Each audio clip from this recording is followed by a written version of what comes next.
জয়কে যেভাবে স্নেহ করেন, আপনি কি বীরকেও সেভাবে স্নেহ করেন? শাকিব খানের দুটো সন্তান, জয় এবং বীর। দুজনেই আপনার কাছে অত্যন্ত প্রিয়।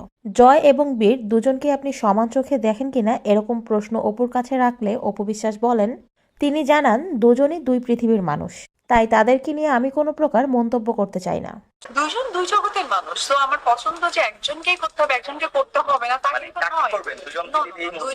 দুইজনই দুই জগতের মানুষ। আমার কাছে ইম্পর্টেন্ট যে দুইজন যদি এক হতো তাহলে হয়তো আমি একটু টেনশনে পড়ে যেতাম যে কি বলা উচিত।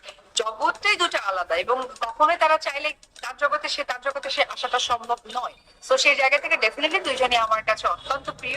জয় এবং বীর দুজন একই বাবার সন্তান হলেও তাদের মাঝে কখনো দেখা হয়নি। এই বিষয়টি নিয়ে আপনি কোনো মন্তব্য করতে চান কিনা? যদিও শুরুর দিকে একটু আমরা সবাই দেখছি একটু বাজে ভাবে যাচ্ছে, তবে বাজেটাকে আমি আরো বলে বাজে ধরে রাখতে চাই না। আমি তাদেরকে উৎসাহ দিতে চাই, তারা সুন্দরভাবে এগিয়ে যাবে এই প্রসেসে। আমার মনে হয় যে অ্যাটাচমেন্টটা আরেকটু হলে আমার মনে হয় যে এই গ্যাপ গুলো ফিল আপ হয়ে যাবে। সো আমি এটুকুই বলবো যে তাদের প্রচুর অ্যাটাচমেন্ট দরকার। শাকিব খানের স্ত্রী হিসেবে আপনি এবং বুবলি দুজনই মিডিয়াতে সবসময় চর্চায় থাকেন।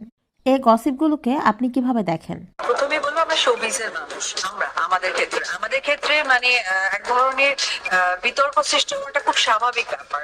তো সেই জায়গা থেকে মানুষের ভুল ভ্রান্তিও হতে পারে অথবা গসিপের জায়গা থেকে আমাদেরকে নিয়ে একটা কি বলে না সৃষ্টি করে যে কে ভালো কে মন্দ কার সাথে কি। এটা আমার মনে হয় যে নিজেদেরই একটু খেয়াল রাখা দরকার। তারপরেও যারা গসিপ করবে তাদের মুখ কখনোই আটকানো যাবে না, সে আমি যেই হোক না কেন।